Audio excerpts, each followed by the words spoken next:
दोस्तों, दुनिया का 99% पैसा दुनिया के 1% लोगों के पास है।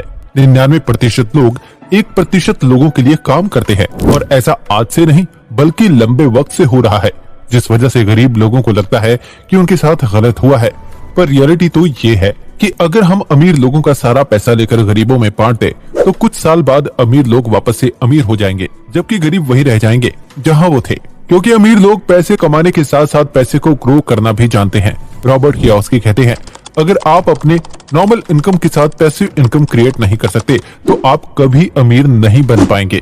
अमीर बनने के लिए आपको पैसिव इनकम क्रिएट करना पड़ेगा। लेकिन हर किसी के पास एक दिन में सिर्फ 24 घंटे होते हैं, जिसमें वो ज्यादा से ज्यादा 2 या 3 जॉब्स ही कर सकते हैं। पर अगर जॉब करने की जगह वो एसेट्स क्रिएट कर दे तो वो जितना चाहिए उतना कमा सकते हैं। और अमीर लोग यही करते हैं, वो मल्टीपल एसेट्स क्रिएट कर देते हैं जहां से उन्हें पैसे मिलते रहते हैं। लेकिन अब सवाल यह आता है कि एसेट्स क्रिएट करना तो ठीक है, पर हमें किस तरह से एसेट्स क्रिएट करना चाहिए? सिर्फ बैंक में पैसे सेव करने से ही अगर आप सोचते हैं कि एसेट क्रिएट हो गया, तो ऐसा नहीं है। क्योंकि बैंक में पैसे सेव करके आप उसे ग्रो करने की जगह बर्बाद कर रहे हैं। लेकिन इस वीडियो में मैं आपको 8 ऐसे एसेट्स के बारे में बताऊंगा जिनमें इन्वेस्ट करके अच्छी खासी वेल्थ बना पाएंगे। So let's begin. Number 1, cash. जी हाँ, कैश। आप सोच रहे होंगे अभी तो मैंने आपको बैंक में पैसे रखने से मना किया और अब मैं खुद आपको बोल रहा हूँ कैश रखने के लिए। तो देखो, बैंक में जब आप पैसा रखते हैं तो वहाँ मुश्किल से आपको 3 से 4% इंटरेस्ट मिलता है और इन्फ्लेशन जो हर साल 8% से बढ़ता जा रहा है।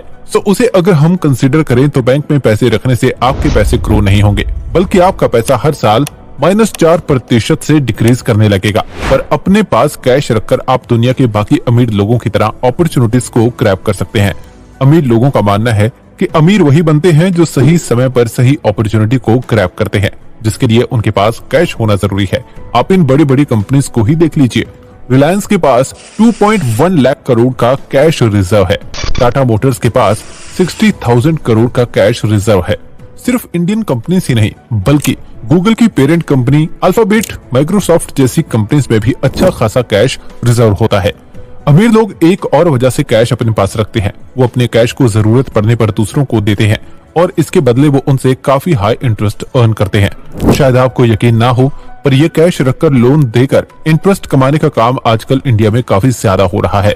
अमीर लोग ही नहीं बल्कि आजकल मिडिल क्लास लोग भी इस तरह का काम कर रहे हैं। Number 2, real estate. कैश के बाद अगर आप किसी एसेट से मोटा पैसा कमा सकते हैं तो वो है रियल एस्टेट। क्योंकि रियल एस्टेट एक ऐसा एसेट है जिसे आप एक नहीं कई तरीके से पैसे कमा सकते हैं। कोई नहीं चाहता कि वो जिंदगी भर अपने 9 to 5 में फंसा रहे। वैसे भी आजकल लोग ऐसे एसेट्स में पैसे लगाना ज्यादा पसंद करते हैं जिनसे उन्हें एक नहीं बल्कि मल्टीपल रिटर्न्स मिले। ऐसे में अगर आप थोड़े स्मार्ट हैं तो आपको रियल एस्टेट में जरूर इन्वेस्ट करना चाहिए। रियल एस्टेट में अगर आप पैसे डालते हैं तो नो डाउट टाइम के साथ आपके एसेट की वैल्यू एप्रिशिएट होगी। जब आप कोई घर खरीदते हैं तो उसकी कीमत टाइम के साथ बढ़ेगी। जैसे अगर आपने आज एक फ्लैट 10 लाख रुपए में खरीदा है तो हो सकता है कि कुछ साल बाद उसकी कीमत 15 लाख या उससे भी ज्यादा हो जाए, क्योंकि पॉपुलेशन बढ़ती ही जा रही है, जिस वजह से रियल एस्टेट की प्राइस भी लगातार बढ़ रही है। अब आप इस डेटा को देखिए। 2024 में ही इंडिया के हाउसिंग मार्केट में 7 to 8% का ग्रोथ हुआ है। चेन्नई में 8.41%, कोलकाता में 7.65%, बेंगलुरु में 6.34% और अहमदाबाद में 5.1% का ग्रोथ देखने को मिला है। तो अगर आप रियल एस्टेट में इन्वेस्ट करते हैं तो आप इजीली इन्फ्लेशन को एडजस्ट कर पाएंगे। इसके अलावा आप रियल एस्टेट से रेंटल इनकम जनरेट कर सकते हैं। अगर आपके पास कोई घर है तो आप उसे किराए पर देकर हर महीने अच्छी कमाई कर सकते हैं। जैसे अगर आपने 50 लाख रुपए में एक घर खरीदा और उसे 20,000 रुपए महीने के किराए पर दिया तो साल भर में आपको 2.4 लाख रुपए मिलेंगे। इस तरह आपका इन्वेस्टमेंट आपको डायरेक्ट रिटर्न देगा। या फिर आप जमीन खरीद कर उस पर घर या दुकान बना सकते हैं, फिर उसे बेचकर आप ज्यादा अच्छा प्रॉफिट कमा सकते हैं। फॉर एग्जाम्पल, मान लो आपने 20 लाख रुपए की जमीन खरीदी, फिर उस पर 30 लाख रुपए का घर बनाया तो आपकी टोटल इन्वेस्टमेंट हुई 50 लाख। अब अगर आप इसे 70 लाख रुपए में बेचते हैं तो आपको 20 लाख का प्रॉफिट होगा। जबकि वहीं अगर आप 20 लाख की जमीन खरीद कर बेचते तो वो जमीन 25 या 30 लाख में बिकती, जिससे आपको सिर्फ 5 या 10 लाख का प्रॉफिट होता। रियल एस्टेट एक लॉन्ग टर्म इन्वेस्टमेंट है। रियल एस्टेट इन्वेस्टमेंट में आप रेजिडेंशियल प्रॉपर्टी के अलावा दुकानों, ऑफिस स्पेस या गोडाउन जैसी कमर्शियल प्रॉपर्टी में भी इन्वेस्ट कर सकते हैं। इनकी कीमतें भी तेजी से बढ़ती हैं और इनमें रेंट भी ज्यादा मिलता है। Number 3, bonds. बॉन्ड एक ऐसा इन्वेस्टमेंट है जिसमें आप गवर्नमेंट को अपना पैसा उधार देते हैं, जिसके बदले वो आपको इंटरेस्ट के फॉर्म में रिटर्न देते हैं। जब भी गवर्नमेंट को इन्वेस्टमेंट की नीड होती है तो वो बॉन्ड इशू करते हैं। बॉन्ड्स को सेफ इन्वेस्टमेंट माना जाता है क्योंकि गवर्नमेंट इन्वॉल्व होने की वजह से इसमें आपका रिस्क कम होता है। सो अगर आप कोई गवर्नमेंट बॉन्ड खरीदेंगे तो सरकार आपको हर साल इंटरेस्ट देगी। बॉन्ड से आपको एक स्टेबल इनकम मिलती है। यूजुअली बॉन्ड्स में आपको 6 to 7% का इंटरेस्ट मिलता है, पर अगर आप कॉर्पोरेट बॉन्ड्स में इन्वेस्ट करते हैं तो उसमें आपको 7 से 8% का इंटरेस्ट मिलेगा, लेकिन इसमें रिस्क थोड़ा ज्यादा होता है। अगर आप बॉन्ड्स को लंबे समय तक रखते हैं तो आपको न सिर्फ इंटरेस्ट मिलता है बल्कि मैच्योरिटी पर पूरा पैसा भी वापस मिल जाता है। मेरे दोस्त सुधीर ने 5 साल के लिए 1 लाख रुपए के बॉन्ड्स खरीदे थे, जिस पर उसे 8% इंटरेस्ट मिलता है। तो हर साल उसे 8,000 रुपए गवर्नमेंट की तरफ से इंटरेस्ट मिले, क्योंकि सुधीर ने अपने बॉन्ड को होल्ड करके रखा था। इसीलिए 5 साल बाद सुधीर को 40,000 रुपए इंटरेस्ट और 1 लाख रुपए वापस मिल गए। बॉन्ड्स एक अच्छा तरीका है जिसे आप सेफ इन्वेस्टमेंट करके एक नॉर्मल इनकम कर सकते हैं। इसमें पैसा बढ़ने की गारंटी होती है और आप लंबे समय में अमीर बन सकते हैं। पर अगर आपको इससे ज्यादा रिटर्न चाहिए तो आपको हमारे अगले एसेट में इन्वेस्ट करना होगा। Number 4, stocks. अब तक मैंने आपको जितने भी एसेट्स के बारे में बताया है, उन सब में अगर आपको किसी एसेट से सबसे ज्यादा रिटर्न मिल सकता है तो वह है स्टॉक, क्योंकि यहाँ आपको सबसे ज्यादा रिटर्न मिलता है। नॉर्मल एसेट्स आपको 7 से 8% का रिटर्न देते हैं, लेकिन स्टॉक्स में इन्वेस्ट करके आप 14-15% या उससे ज्यादा का रिटर्न भी ले सकते हैं।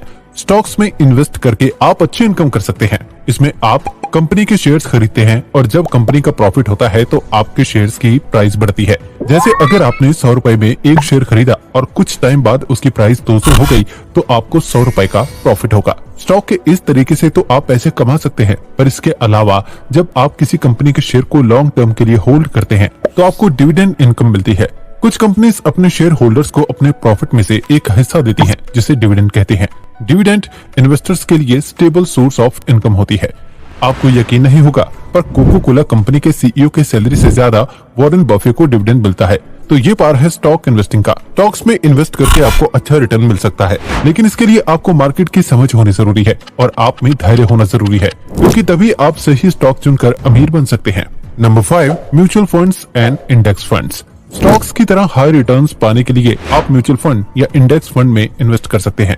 म्यूचुअल फंड या इंडेक्स फंड इन्वेस्टमेंट का एक तरीका है जिसमें आपका पैसा कई अलग अलग कंपनीज के स्टॉक्स और बॉन्ड्स में लगाया जाता है। म्यूचुअल फंड में आपका पैसा कई और इन्वेस्टर्स के पैसे के साथ मिलकर एक्सपर्ट्स द्वारा अलग अलग शेयरों में लगाया जाता है। म्यूचुअल फंड या इंडेक्स फंड में इन्वेस्ट करने में रिस्क होता है, पर यह आपको अच्छा रिटर्न दे सकता है। लेकिन इंडेक्स फंड में अगर आप मार्केट के किसी खास इंडेक्स जैसे निफ्टी 50 या सेंसेक्स की कंपनियों में इन्वेस्ट करते हैं तो आपके पैसे डूबने के चांस कम होते हैं, क्योंकि पिछले कुछ सालों में सेंसेक्स में काफी ग्रोथ देखने को मिली है, जिससे इन्वेस्टर्स को काफी फायदा हुआ है। और अगर हम सेंसेक्स के रिकॉर्ड को देखें तो इंडेक्स फंड में ऑन एन एवरेज 14% का रिटर्न मिलता ही है। आप म्यूचुअल फंड या इंडेक्स फंड में छोटे छोटे इन्वेस्टमेंट जैसे 500 रुपए पर मंथ इन्वेस्ट करके लॉन्ग टर्म में बड़ा प्रॉफिट कमा सकते हैं। इसे SIP कहते हैं। SIP कैसे आपको अमीर बना सकता है, चलिए मैं दिखाता हूँ। ये है नीलम। नीलम ने 2010 में एक म्यूचुअल फंड में हर महीने 1,000 रुपए इन्वेस्ट करना शुरू किया। 2020 तक उसके फंड की वैल्यू 3 लाख हो गई, जबकि उसने टोटल 1.2 लाख रुपए ही इन्वेस्ट किए थे। म्यूचुअल फंड या इंडेक्स फंड में इन्वेस्ट करके आप धीरे धीरे अमीर बन सकते हैं। अगर आप में पेशेंस है और आप लॉन्ग टर्म इन्वेस्टिंग कर सकते हैं तो आपके लिए ये एसेट बेस्ट है। Number 6, raw materials and commodities. I know आप में से कुछ लोगों को लग सकता है कि ये कोई एसेट्स थोड़ी है। इंडिया में पुराने वक्त से लोग इन चीजों में इन्वेस्ट कर रहे हैं, पर गाइस ये आइडिया जितना पुराना है उतना ही काम का है, क्योंकि ये एसेट्स ऐसे हैं जो इमरजेंसी में आपके काम आते हैं। कोरोना के टाइम में ज्यादातर लोगों ने अपने घर पर ग्रोसरी के कई चीजों को स्टॉक किया था, क्योंकि इमरजेंसी में वही चीजें काम आती हैं। अमीर लोग भी इन चीजों में पैसा इन्वेस्ट करते हैं, लेकिन उनका मैक्सिमम पैसा सोना चांदी जैसे कमोडिटीज में इन्वेस्ट होता है। सोना और चांदी सदियों से लोगों के फेवरेट एसेट्स में गिने जाते हैं, क्योंकि रियल एस्टेट की तरह इनकी प्राइस भी टाइम के साथ बढ़ती है। जैसे अगर आपने 5 साल पहले 1 लाख रुपए का सोना खरीदा था तो आज उसकी कीमत 1.5 लाख रुपए हो सकती है। रॉबर्ट कियोसाकी खुद कमोडिटीज में इन्वेस्ट करते हैं। रियल एस्टेट के बाद कमोडिटीज उनका पर्सनल फेवरेट एसेट है। Number 7, patents. यस, पेटेंट भी आपको अमीर बना सकता है। पेटेंट एक ऐसा राइट है जो आपको कुछ इन्वेंट करने या कोई नई खोज करने पर आपको मिलता है। पेटेंट का मतलब है कि आपकी अनुमति के बिना कोई और इसे इस्तेमाल नहीं कर सकता। इससे आप अच्छी कमाई कर सकते हैं। अगर आपने कोई नई टेक्नोलॉजी, प्रोडक्ट या आइडिया का पेटेंट कराया है तो दूसरी कंपनीज को उसे यूज करने के लिए आपको रॉयल्टी देनी होगी।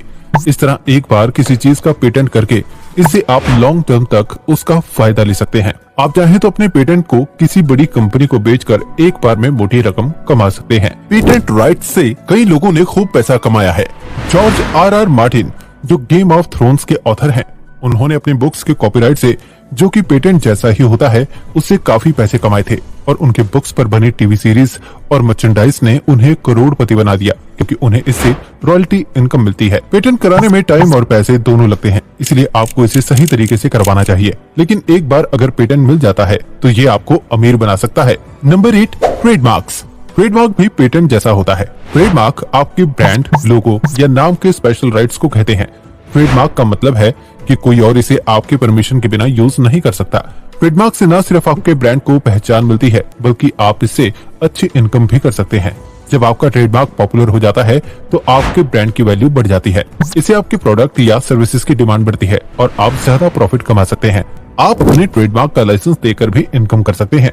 इससे दूसरी कंपनीज आपके ब्रांड का नाम यूज कर सकती हैं और बदले में आपको रॉयल्टी मिलती है। माइकल जॉर्डन का नाम और लोगो उनके ट्रेडमार्क हैं।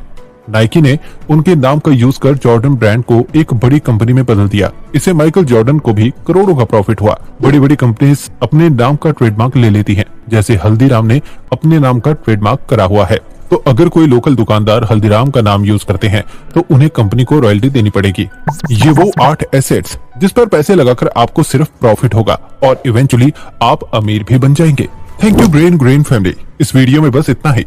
अगर आपको ये वीडियो पसंद आई है तो जल्दी से वीडियो को लाइक और चैनल को सब्सक्राइब कर दीजिए। और अगर आप किसी टॉपिक पर वीडियो देखना चाहते हैं तो कमेंट करके हमें बताएं। जल्द ही मिलते हैं एक और शानदार वीडियो के साथ।